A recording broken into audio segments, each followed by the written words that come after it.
कल की पुराण और गरुड़ पुराण में ऐसी बातें लिखी गई हैं जो आपके रोंगटे खड़े कर सकती हैं। कल युग के अंत की दृष्टि केवल कल्पना करने से ही मनुष्य का मन भय और आश्चर्य से भर सकता है।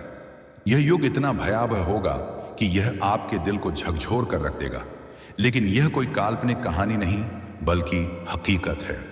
इन पवित्र ग्रंथों में लिखी गई बातें हमें आने वाले समय की भयंकर सच्चाई से अवगत कराती हैं।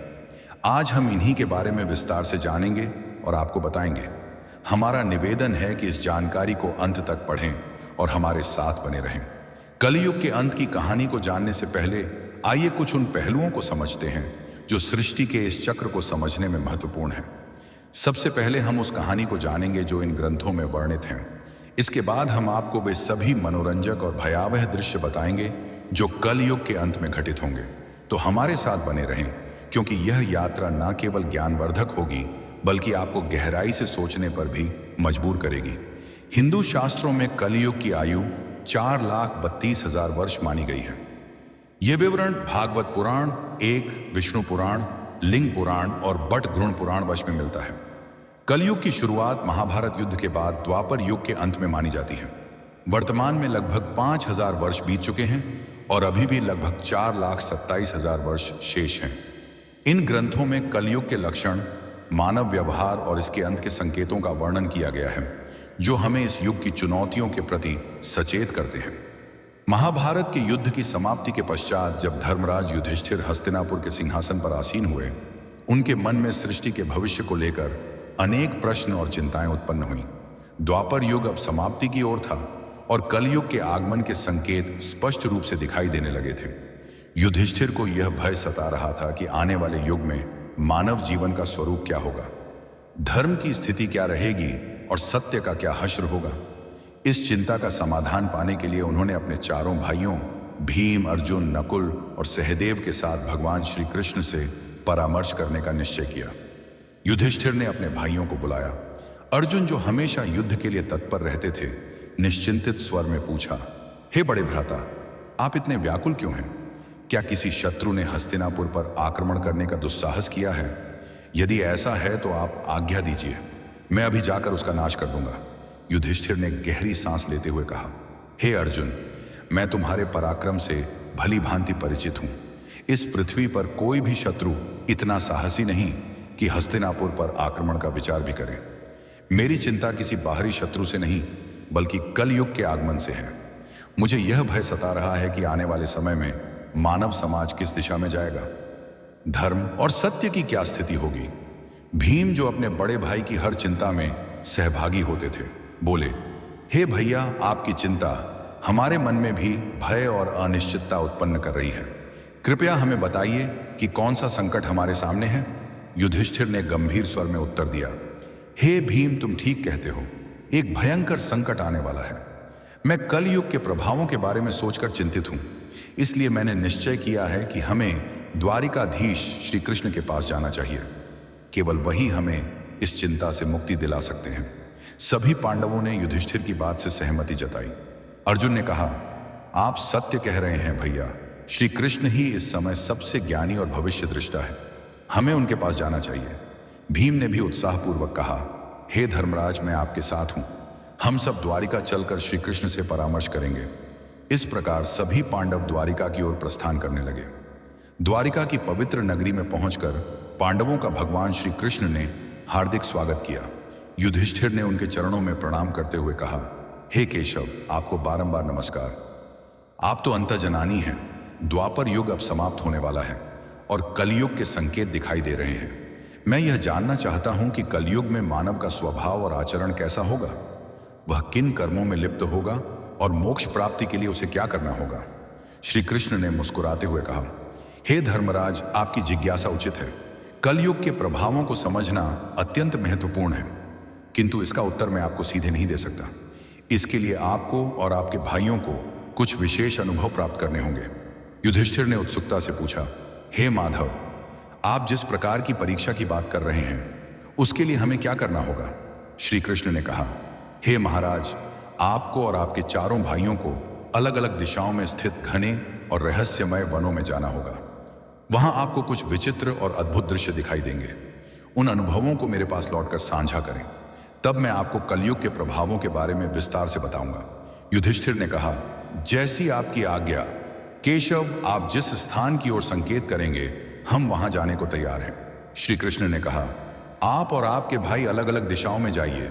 वहां भयंकर वन है, उनमें कोई असामान्य घटना दिखे तो उसे मेरे पास लौटकर बताइए। मैं आपको कलयुग का रहस्य समझाऊंगा।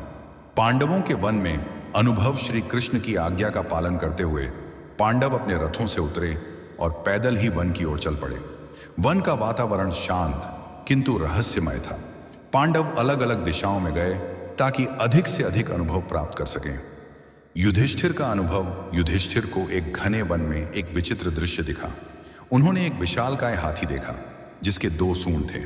यह हाथी अपनी दोनों सूंडों से वन के पेड़ों को उखाड़ रहा था, मानो उसकी शक्ति अतुलनीय हो। युधिष्ठिर आश्चर्यचकित हो गए और सोचने लगे कि यह दृश्य क्या संकेत देता है। अर्जुन का अनुभव। अर्जुन एक शांत और सुंदर वन में पहुंचे जहां पक्षियों की मधुर चहचहाट गूंज रही थी। वहां उन्होंने एक विशाल पक्षी देखा जिसके पंखों पर वेदों की रचाएं लिखी थीं, किंतु यह पक्षी मृत जीवों का मांस खा रहा था। अर्जुन ने सोचा, यह कैसा विरोधाभास है। एक ओर वेदों का ज्ञान, दूसरी ओर मांसाहार। भीम का अनुभव। भीम एक हरे भरे चारागाह में पहुंचे जहां गायों का झुंड चल रहा था। वहां उन्होंने देखा कि एक गाय ने बछड़े को जन्म दिया और उसे इतनी जोर से चाटने लगी कि बछड़ा लहूलुहान हो गया। भीम ने सोचा, यह कैसी ममता है जो अपने ही बच्चे को घायल कर रही है।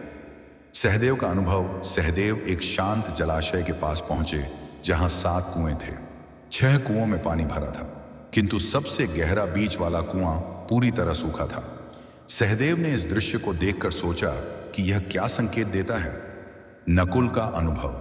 नकुल एक पर्वतीय क्षेत्र में पहुंचे जहां ऊंचे ऊंचे पर्वतों पर हरे भरे वृक्ष थे। उन्होंने देखा कि एक विशाल शिला पहाड़ से लुढ़क रही थी जो अपने रास्ते में बड़े बड़े वृक्षों को उखाड़ रही थी, किंतु एक छोटे से पौधे के पास पहुंचते ही वह शिला रुक गई। नकुल इस दृश्य से स्तब्ध रह गए। श्री कृष्ण द्वारा अनुभवों का अर्थ शाम होते ही पांडव वन से लौटे और श्री कृष्ण के पास अपने अनुभव साझा करने पहुंचे। युधिष्ठिर का अनुभव। युधिष्ठिर ने कहा, हे प्रभु, मैंने 1-2 सूंडों वाला हाथी देखा।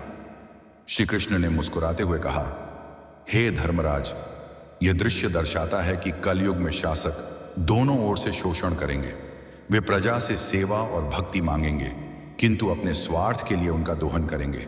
दिखावे में वे धर्मी होंगे, किंतु अंदर से स्वार्थी।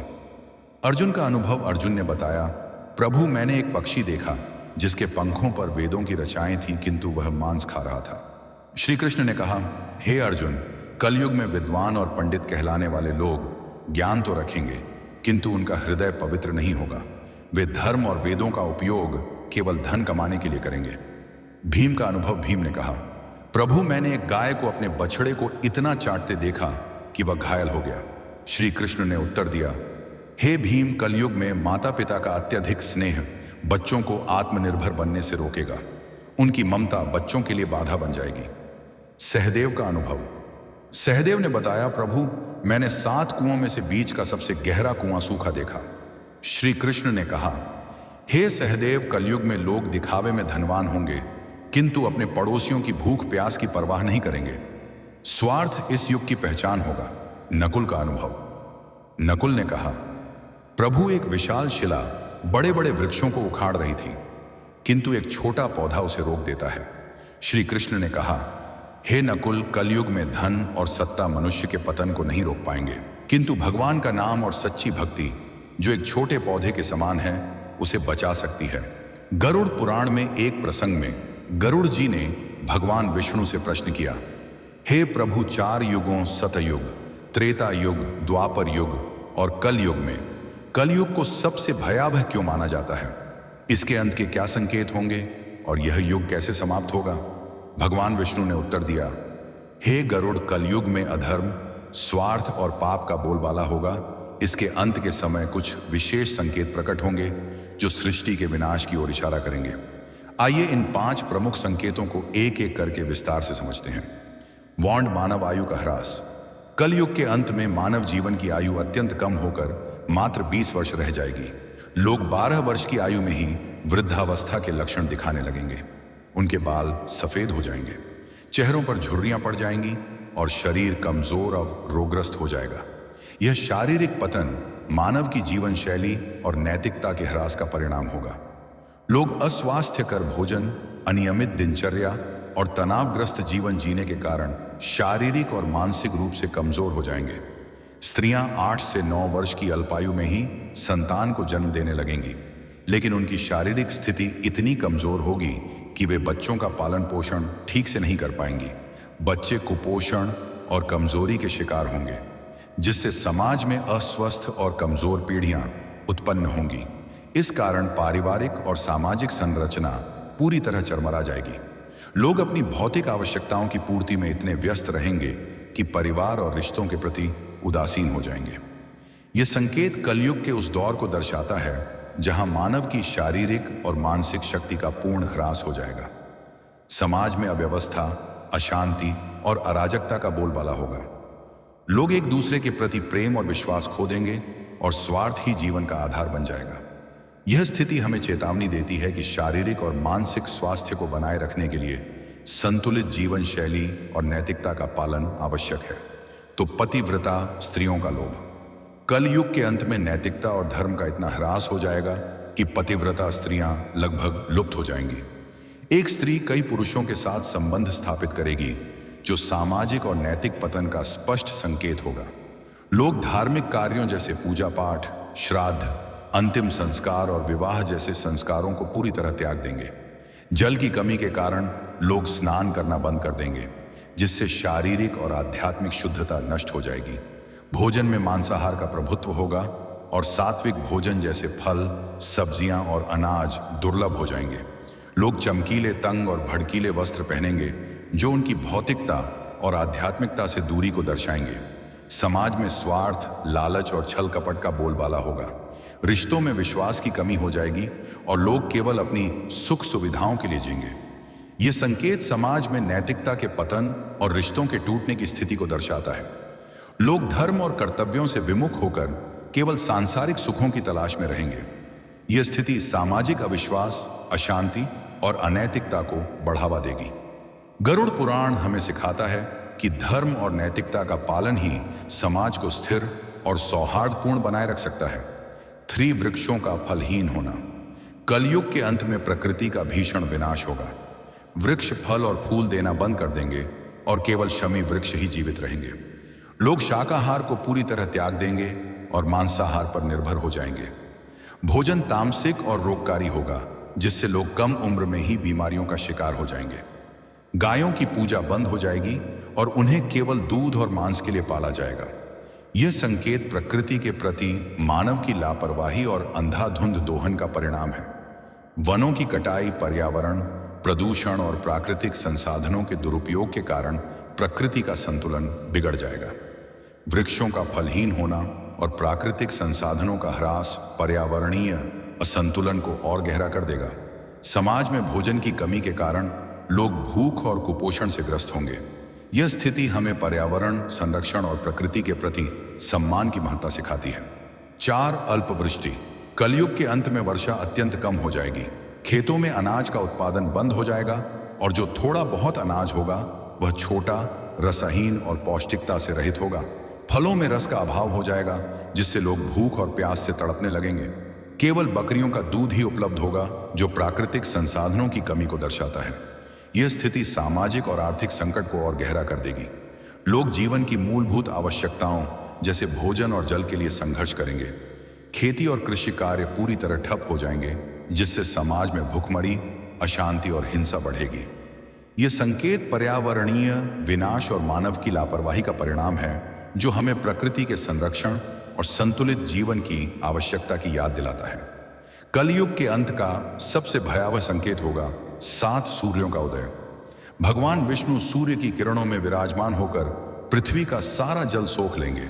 7 सूर्यों की तीव्र गर्मी से संपूर्ण सृष्टि जलकर राख हो जाएगी। इसके बाद भगवान विष्णु रुद्र रूप में मेघ उत्पन्न करेंगे, जो 100 वर्षों तक निरंतर भयंकर वर्षा करेंगे। यह वर्षा सृष्टि को जलमग्न कर देगी और संपूर्ण संसार का अंत हो जाएगा।